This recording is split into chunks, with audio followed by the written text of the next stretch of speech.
Hello, friends. Hello, and welcome to hmm, two wires being overlapped. Okay, here. Hi. Good morning. Good afternoon. Good evening. Whatever time zone you're in. Lovely to be with you in this moment in time, in this day, and as we bring this week of exploring karma together, this important, profound teaching of karma, not as something intellectual, as something to be afraid of, something unknown, magical, weird, strange, but a teaching that can empower us right here, right now in our lives, the way we live, the way we show up, the way we serve, um, the way this being is in this world. So, as an empowerment, karma as an empowerment. So, without further ado, let's sit together, and I have some reflections prepared, of course, for later for the Dharmette. So, I'd like to invite you to land, to arrive in your posture.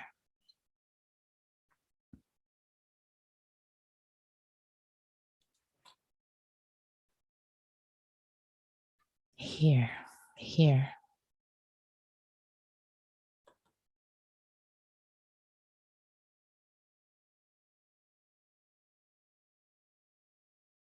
This moment of intention,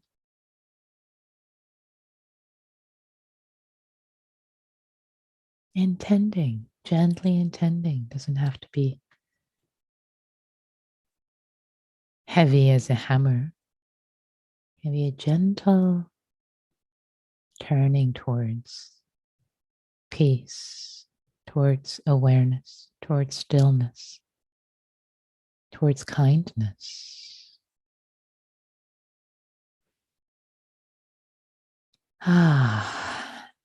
Then action of the body, mind, and heart to release and let go.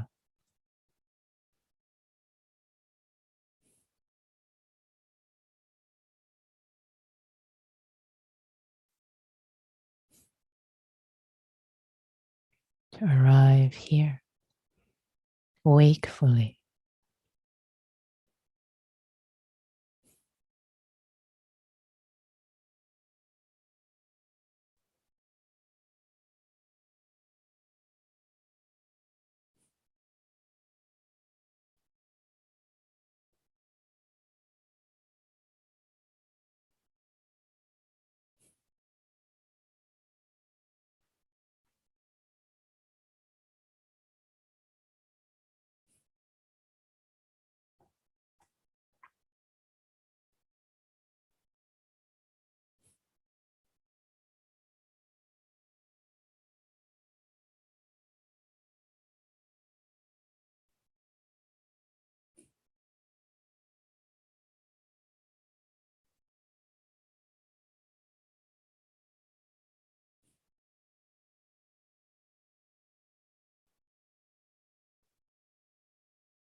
And landing, the releasing of the holding in the mind. Releasing, landing here. And releasing any tension in the body, any wholeness in the body.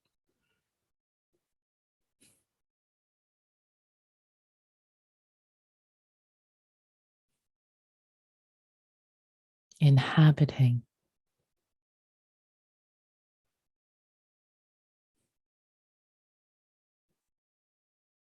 this moment in time, fully, expansively.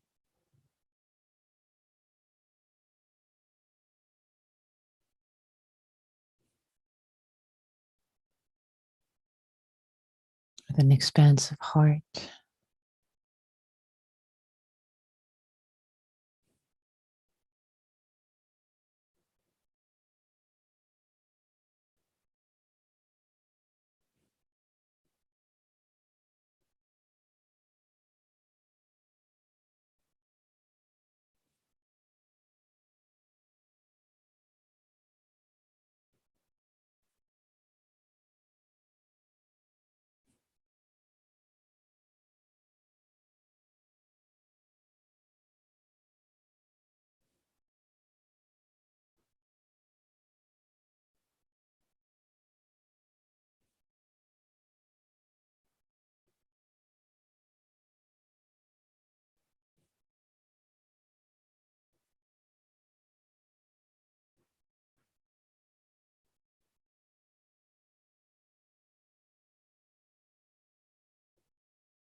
just here, trusting that if we are intending, inclining our hearts or minds to awareness, the kindness in this moment, and meeting whatever arises with awareness, kindness, peace, acceptance.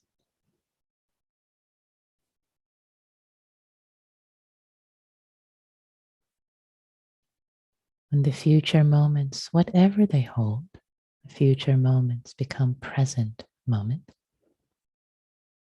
trusting in this capacity to meet them too in the same way. Building, sowing seeds of trust through this moments of awareness.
peace, inclining to peace, the body releasing, the mind, the heart releasing, letting go, inclining to peace. Here, and knowing peace.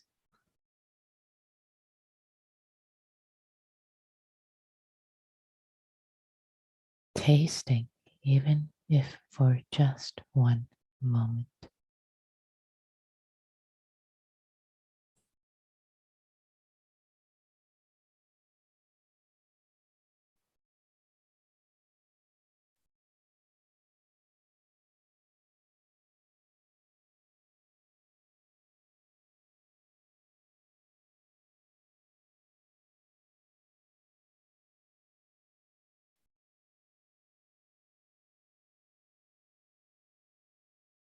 Letting go, tasting peace in this moment, here.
What seeds are we planting in this moment, right here?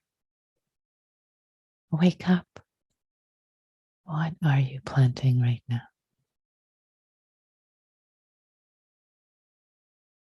Becoming aware, choosing to plant wholesome seeds.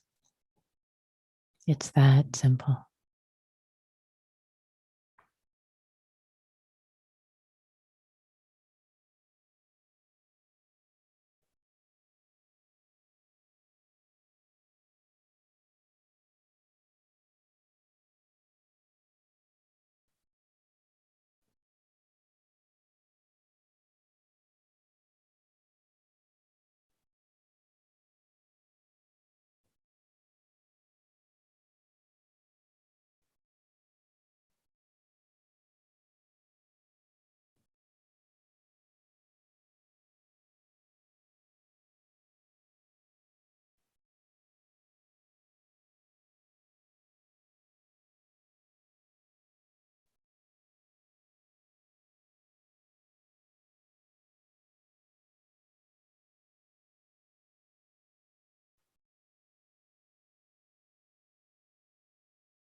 If you find the mind lost in thoughts or engaged in thoughts, emotions, contracted in ways that are not helpful, become aware, become kindly aware, not resistantly,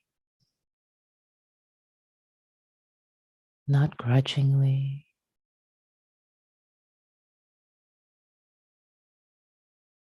but kindly aware.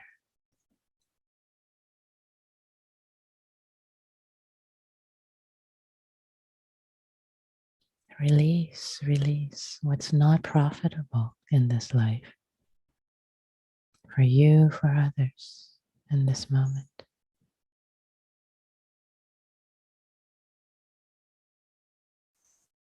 If it was a thought of ill will, perhaps, judgment towards yourself, towards others, maybe let there be a thought of kindness, planting a seed of kindness intentionally, with intention.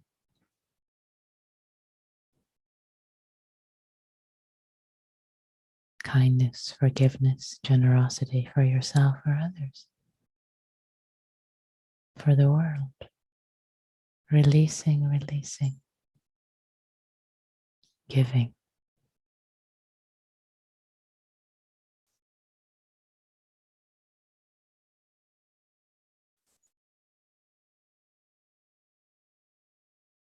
Planting wholesome karma, both in the way you become aware, not with aversion, but with kindness.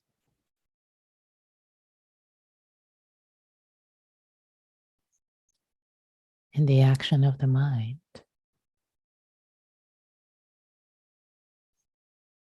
that then follows into peace, into goodwill, into awareness, presence here, here.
Begin again and again and again if needed.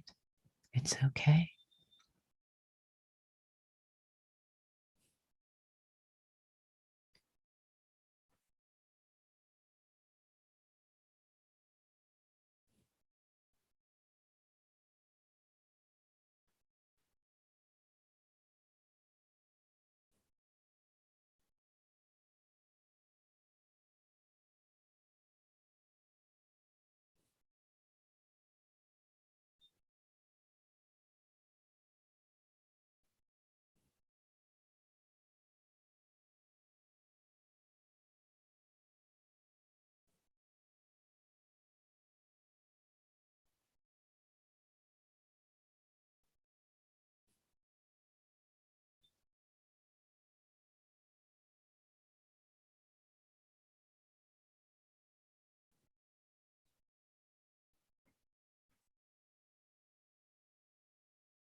And as we bring the sit to a close together,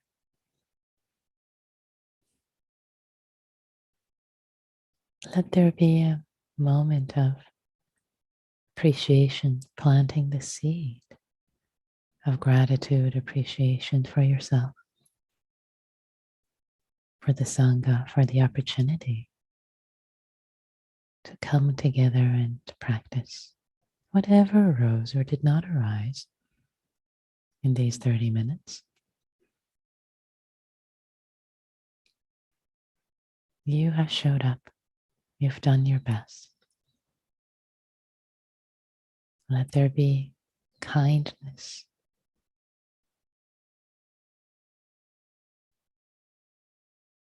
appreciation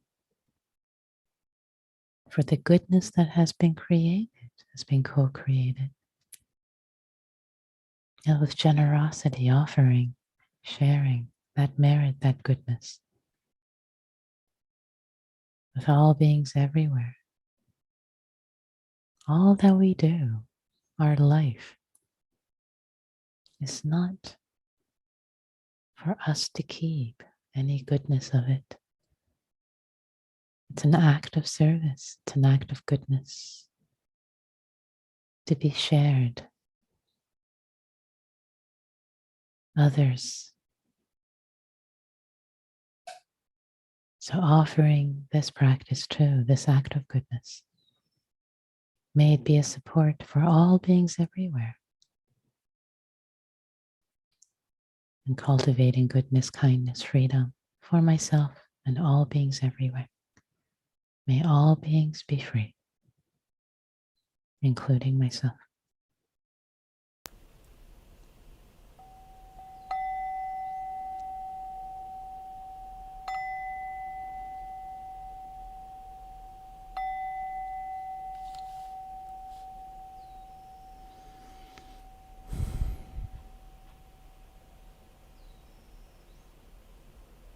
Thank you for your practice.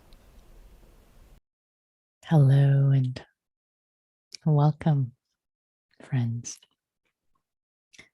So this week we have been exploring the teachings of karma together. And I'd like to share just a few minutes of review of what we've covered this week, so that if you feel inspired, if you've missed any of the talks, or if you feel inspired to go back, you can. And also I'll add a few more teachings today. So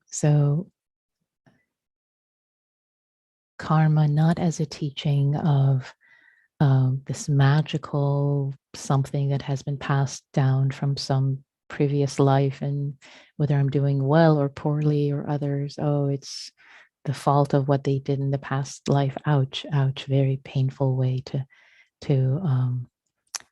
contract around that teaching, but actually to see it as an empowerment, as an empowering teaching of how our intentions, actions here and now can form, can shape who we are, who we become, how we serve in the next moment and the next moment and the next moment, which is actually quite concordant with what neuroscience nowadays tells us about how plastic our brain we're so plastic, and our actions, the way we behave and act, it changes, it shifts the river of our thoughts, our actions, and the way who we become in the world.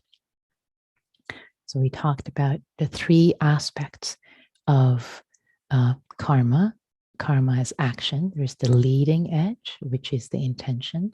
There is the action itself. It's the doing. It's the doing, which is the doing of the mind. Thoughts are considered actions of the mind. There's the doing in the mind, actions of speech, actions of the body. And then there's the trailing edge of the action. What is left? What is made? What is left? These ossified karmic relics that we create and we leave in our bodies, minds, we become, and the image of a potter that's intending to create, is shaping, forming, and then leaves the creation in a kiln and becomes ossified. So in that way, we create all these momentums, all these relics.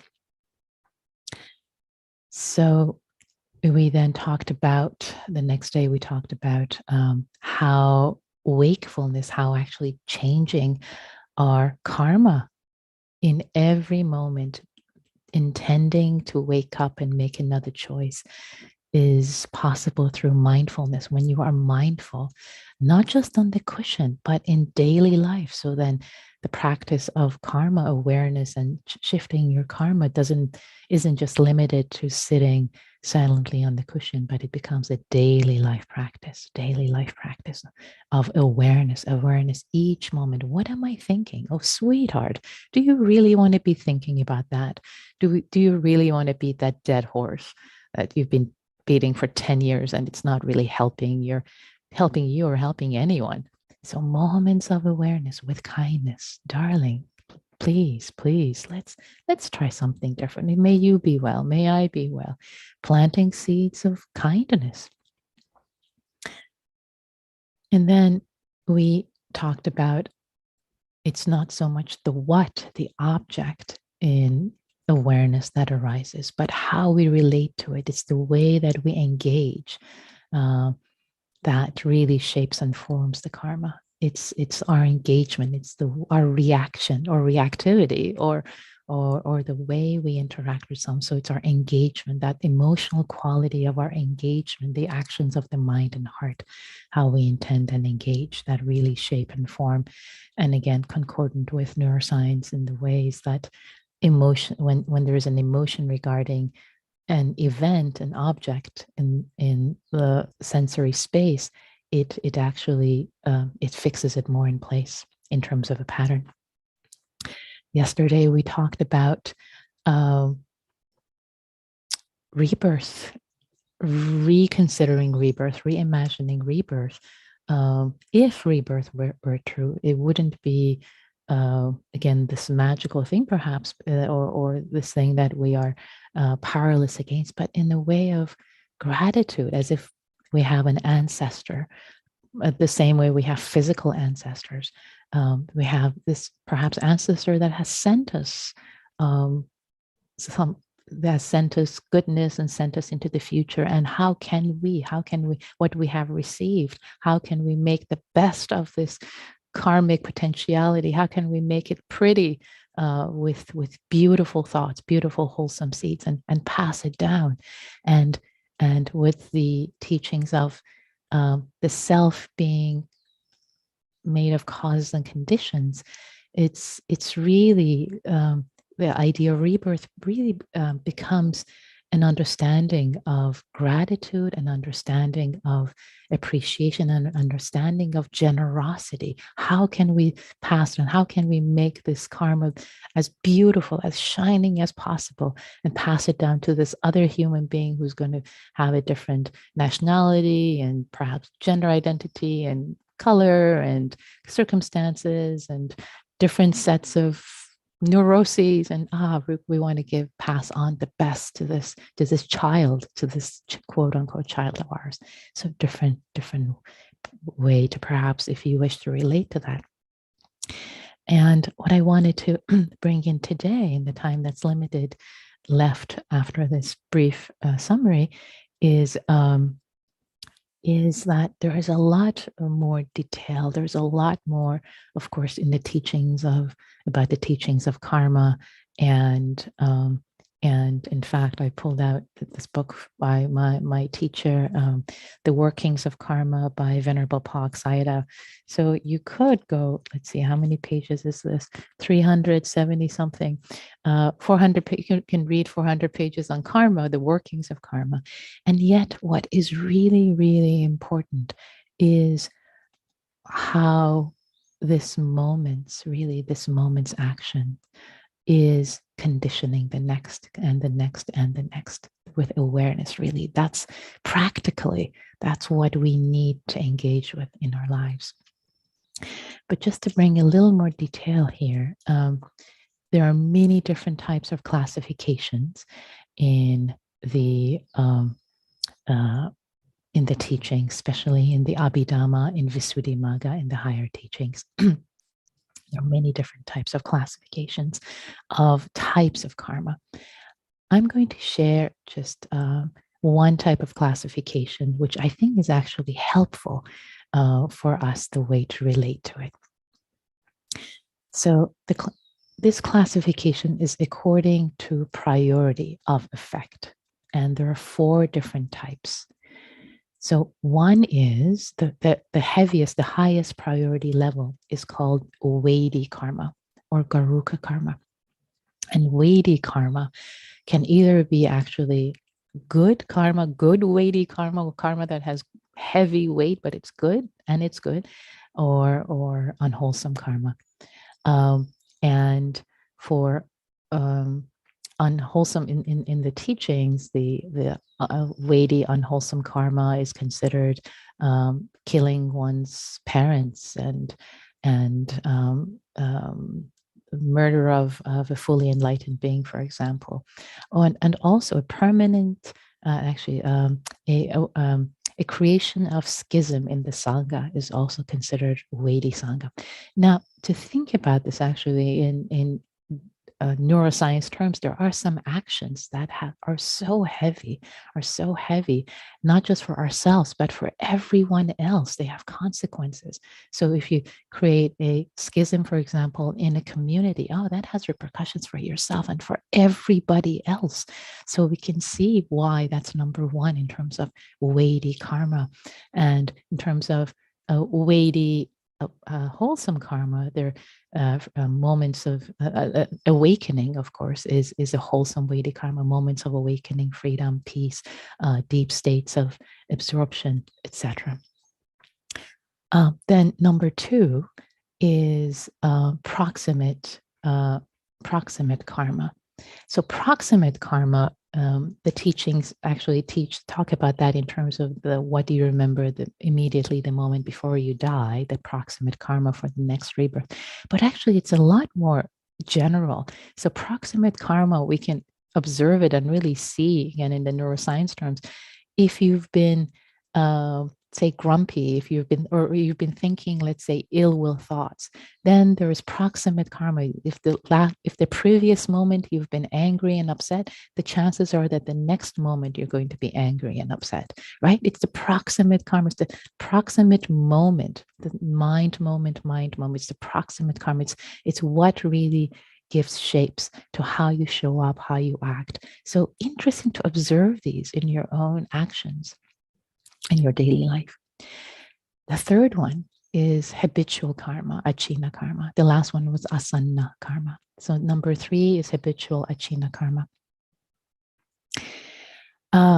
Habitual karma, again, that makes sense too, right? What you do most habitually. If you say after you work, maybe you just turn on the television or watch Netflix for hours, and that's just habitually what you do. Well, when you finish working, for example, oh, that's what habitually you have done. You will do. So habitual karma. And then the last one is called reserve or cumulative karma. And this is kind of a catch-all category in this Buddhist categories. And it's basically because done. It literally means because done. So all the actions that were not included in the previous categories. And these are, so if the weighty karma, if the ones that's really heavy, and if the ones that's proximate, and if the ones that's habitual, if none of those actually form or shape this moment's experience, maybe something you've done in the past, something that has been done anyway, but if none of these other ones have very strong impact, then something you have done in the past, some tendency of the mind that is not immediate, that is not necessarily habitual, and is not heavy, but has been done in the past. So it's something that you can think or something that you tend to do. That is what finds fruition. So I think of these categorization as being helpful as the ways to study and really see our own actions and how the way we think, we act, we intend in the world can shape the next moment, and all of these, how they interact. Again, there are many different ways, classifications. And just to say at the end that it is said that at the night of his enlightenment, the Buddha, um, before he was enlightened, awakened, his mind woke up and he saw the workings of karma. And karma is deeply connected with dependent origination, with the laws of causality.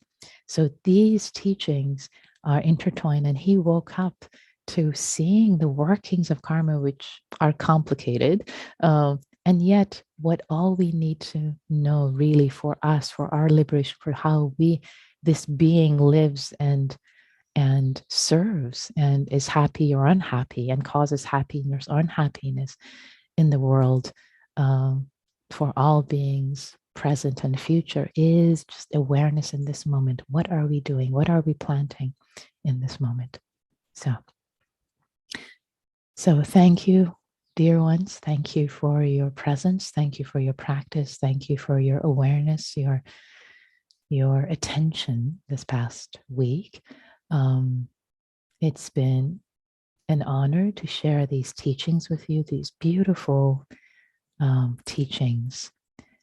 And I wish you well. I wish you wholesome karma, wholesome deeds, happy actions, happy results for the sake of yourself, for the sake of all beings everywhere, and future selves, past selves, present selves, all the selves that we are in every moment. So thank you all. Thank you. And let's dedicate the merit of a week of practice. May all beings everywhere, including ourselves, May they wake up to their own goodness, to the capacity to wake up and to be free and to be of service. May all beings be free.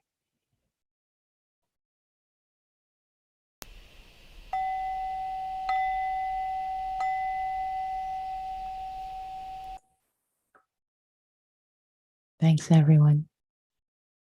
Be well.